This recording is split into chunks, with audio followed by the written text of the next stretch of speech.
This week on Machinery Pete TV, a special episode from the first ever Classic Green reunion. Heading the list of highlights, this big and beautiful 8020. Patio tractors are all the rage, and this collector has a full set. And we'll show you the very first Anderson Mini. Your machinery is a serious investment, and at the heart of every farming operation. Some call it a passion. We're Machinery Pete TV, and today we'll cover everything from auction roundups to the classics to the latest trends and technology. Machinery Pete, the most trusted name in farm equipment.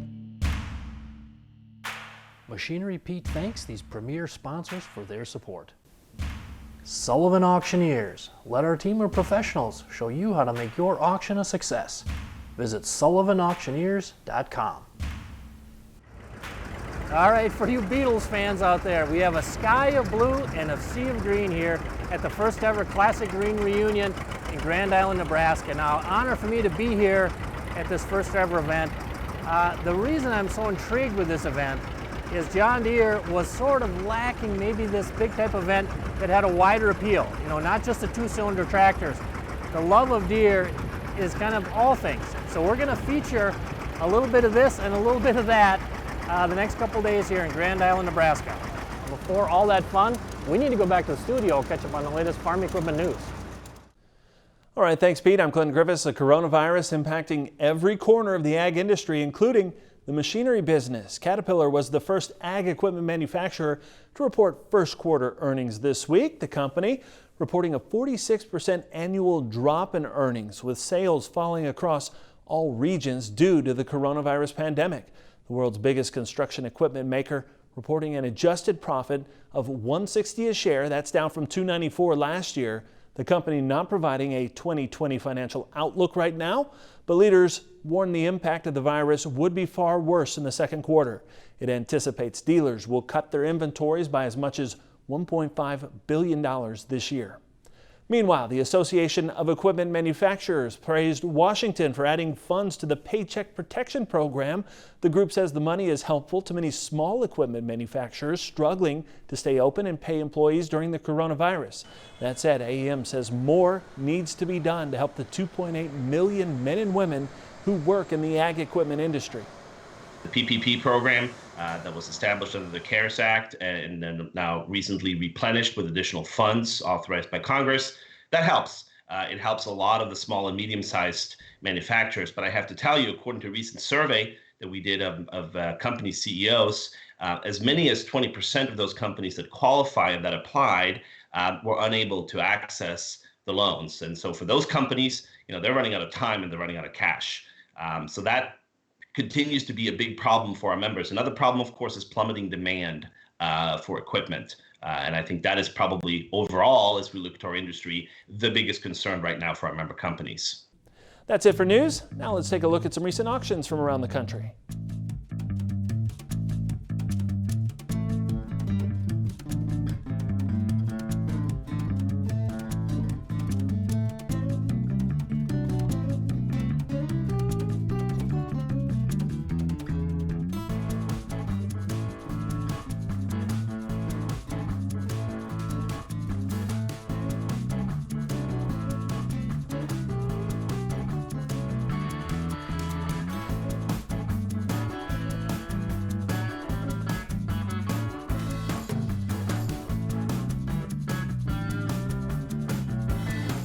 Now back to Machinery Pete.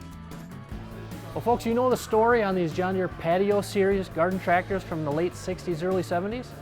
Well, stick around. Coming up, we're going to talk to a collector from Indiana that's going to give us the inside scoop.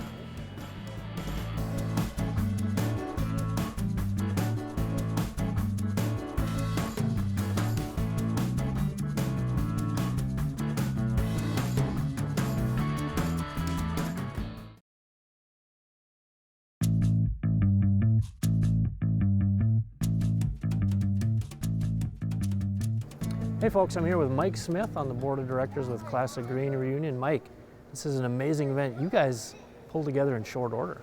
Yeah, this all come about within just a year ago. We were several, I don't know, 3-4 people of us got together, and it's like it's time to have big reunion show of John Deere and get enthusiasm going of John Deere collectors. So we need shows, and that we decided that we would put this group together, just founding board members of collectors that have come together, and this is our first event right here.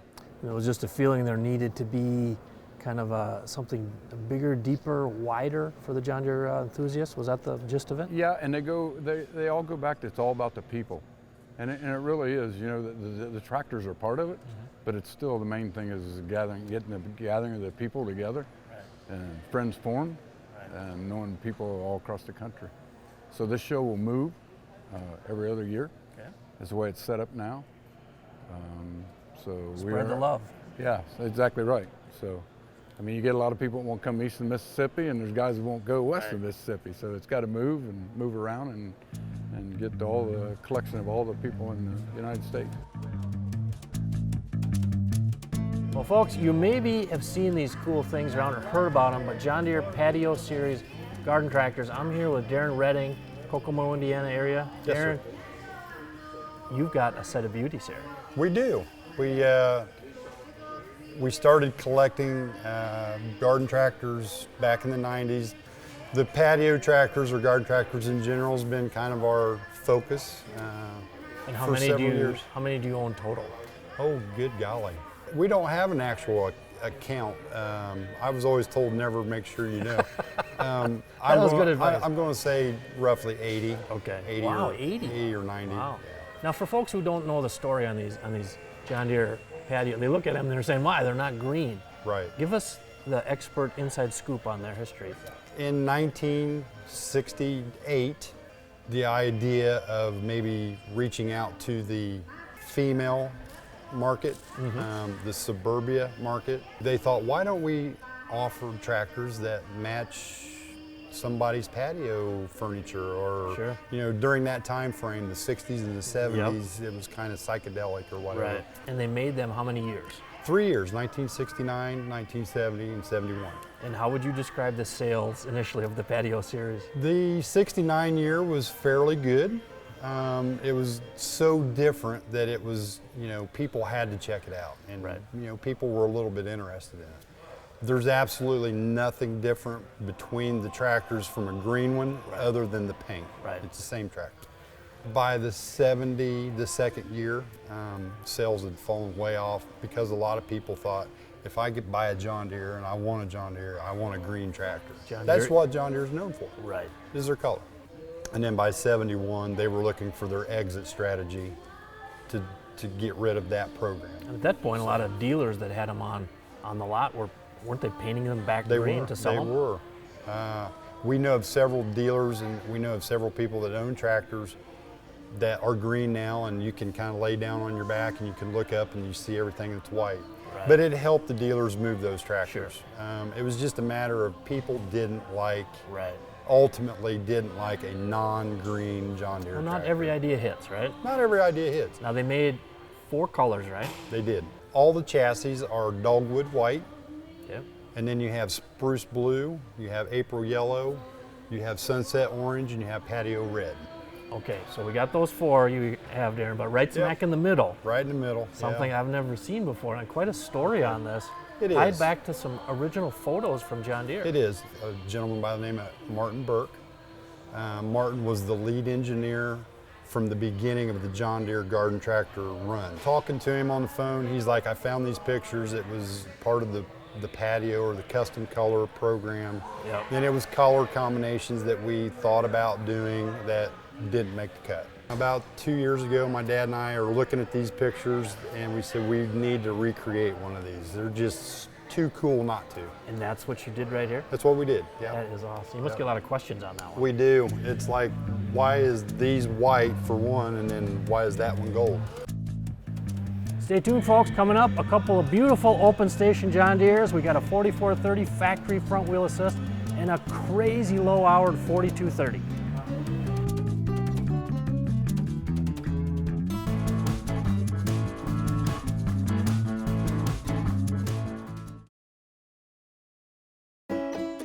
Your next piece of equipment is on MachineryPete.com. Search equipment from dealerships across the country to find what you're looking for. Only on MachineryPete.com.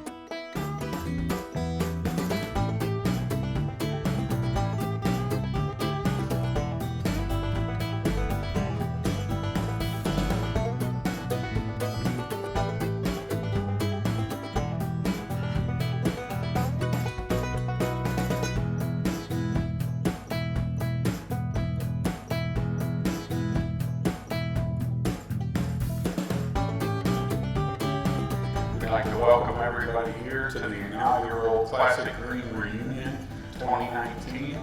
I think for our first show, it has met and exceeded all of our expectations. Considering a year ago this weekend, this was an idea, was a theory. So on behalf of all of our sponsors, our vendors, exhibitors, we'd like to welcome everyone here. Hey folks, I'm here with a guy with a couple rare, very cool John Deere tractors. This is Bob Herring from Tipton, Iowa. Bob, tell us about your 4430. That's factory front wheel assist? It is. It's a factory open station, power shift with a factory front wheel assist. How long have you owned it? 8 to 10 years. I lose track of time, but yeah, probably. Understand somewhat of an interesting story how you found out about it and bought it. A young man that was working for me came back from Kirkwood College and said, "Would you like to buy an open station 4430 front spin?" I said, "Sure, I would." So he went back, and the guy wasn't ready at that time, but a month or so later called, and someone at we the got college together. had it? It was an instructor at the college, yes. Gotcha. And Bob, you were telling me you kind of grew up back in the day around, you remember when these came out new? I do. And the 30 series, of course, the cab was a big thing, but no cab. I thought that that was interesting about this tractor, that if you were going to buy a tractor in 1973, a new tractor, the sound guard body was like the draw. That was it. And so this would be an oddball in that category. And being a collector, I like the oddballs, so I thought this was different enough that I chased it. So now when you say you're a collector, are you willing to share how many tractors, ballpark number that you have back home? I really don't know, I guess. I think I probably have 60 tractors in total. Now let's talk about your 4230 here, open station. This thing came from out of the South? Came from Alabama originally, owned by a professional dentist, doctor. I don't know the exact story. I didn't buy it directly from him, but it has 930 original hours on it, so It is really a tight tractor. You know, I've been covering the used market 30 years. To run across a 30 series, original under 1,000 hours, that is pretty rare. It is extremely rare. I'm not sure there would be one with that few of hours, and you can tell when you get on the seat and drive it around. It's so the fun. the doctor just bought it and just didn't use it. I guess the operator's manual showed the oil changes 10 years later, and there were just a few hundred hours on it. So now, Bob, I understand there's an annual 4th of July celebration in Tipton, Iowa. Which population of Tipton is what? 3,500. And do you grace the parade with these tractors on We occasion? have before, not religiously, but we have before. And what reaction do you get with the open station and the front wheel assist when you take these babies out? People will say, "I didn't know they made one of those," or "You took the cab off," or "No, they made them. I've researched it." Hey, stay tuned, folks. Coming up, some classic vintage four-wheel drive muscle for you. We got a Wilcox, Nebraska farmer that owns 2 of these John Deere 8020s.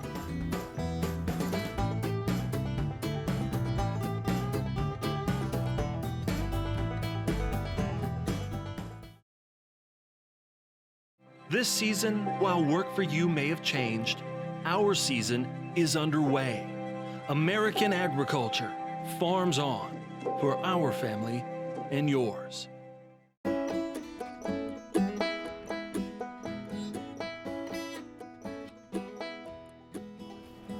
Well, folks, I tell you what, I've never met a guy that owns 2 John Deere 8020s until today. Lee Potter of Wilcox, Nebraska. Lee, this is a beautiful machine you have here. Thank you very much. I'm very proud. Now you have your restored one is out on the lot. Yes. But they put this one right under in the middle of the show floor for a reason. This is a beautiful original, isn't it? Yes, I've looked at this tractor for probably 10 years. I've taken friends down to see it. It was 168 miles from my doorstep to theirs. Okay. And Finally, one day, they sold it to me. And this was how long ago, Lee? I got it just a little over a year ago. Okay. And the original, or the owner that I bought it from, kept saying how it would polish up, and I kept saying, oh, it needs paint. I finally caved in to his wishes. I'm glad I did. Well, it's beautiful. Now, Lee, tell us the story, because a lot of people wonder about these 80-20s. Deere came out with them. There actually were 80-10s when they came out in '60. Yeah, in '60 they made 100 80-10s, Okay. and sold one the first year. And so from that point forward, they would, the year they sold them, that's what year they were, Okay. through '64. This one was sold in April of '65. It had been in a showroom in Waterloo. Okay. And the gentleman that bought it originally went up with his dealer and tried to negotiate with him to buy the tractor, and they didn't know if they wanted to sell it since it had been on display. Sure. And finally, they relented, and he bought it with a plow. And in the famous 8-bottom. The 8-bottom plow. Okay, right. And it pulled so hard in the ground that he had to take 3 bottoms off of it. Mm. And then he was talking like, that was a lot of tractor to just pull a 5-bottom plow. So he sold the plow, but I don't think he knows where it went, but I sure wished I did. It would be fun to marry the two again, wouldn't it? Yes, it would. Now, were you saying, Lee, you have some original paperwork on this thing? I've got the original bill of sale. I've got the bill of sale from the guy that I bought it from. Okay. And he did all right. He had it for 32 years. Yep. He paid $8,750 for it. $8,750. Yeah, they've appreciated slightly, haven't they? Yes, they have.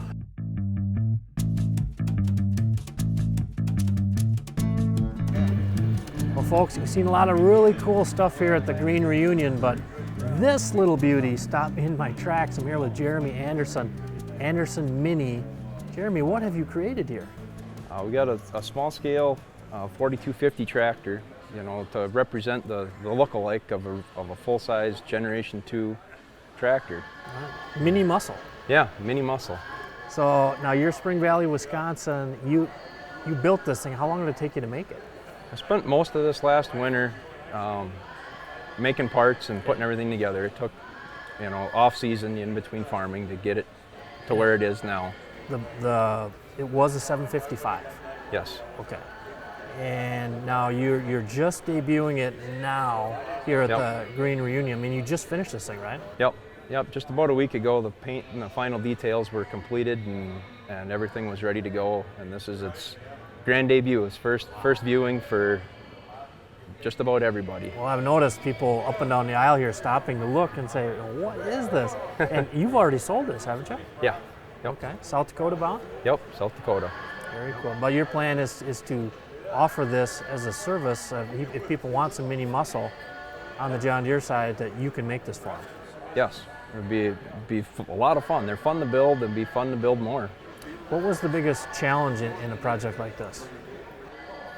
Just getting the scale correct so that everything looked like it's supposed to, so nothing looked odd, and then doing the wheel ratio and stuff like that so that the mechanical front was still functional. So you had a little mathematical work involved there to keep it in scale, huh? Yep. Very cool. It's a little bigger. I've seen other minis, beautiful minis, other makes, but kind of based more off of the traditional garden tractor. Yep. Do you think this was more challenging, being that it was built off a little larger tractor? I don't know about the challenge factor. I haven't done anything with the smaller ones, but I'm sure they're all a challenge to get put together. But it's like any project, you just start and you just kind of keep after it. Yeah. So we've got open station, front wheel assist, mini muscle. What's not to love? It's tough looking. It is tough looking. Well, Jeremy, I think you've created something really special here, and I know it's turning heads. And hats off to you for what you've created, and thank you for telling us about it. Yeah, no problem. Well, folks, I hope you enjoyed our special episode today here in Grand Island, Nebraska. Always fun to come back to the Cornhusker State, and so fun to be here for the first ever John Deere Classic Green Reunion. Folks from all over the country, and again, fun to see a little bit of all types of machinery here and the love that folks have for John Deere. Now, tune in next week here on Machinery Pete TV. We'll have some more cool stories and even a few surprises for you. Machinery Pete thanks these premier sponsors for their support. Sullivan Auctioneers. Let our team of professionals show you how to make your auction a success. Visit sullivanauctioneers.com.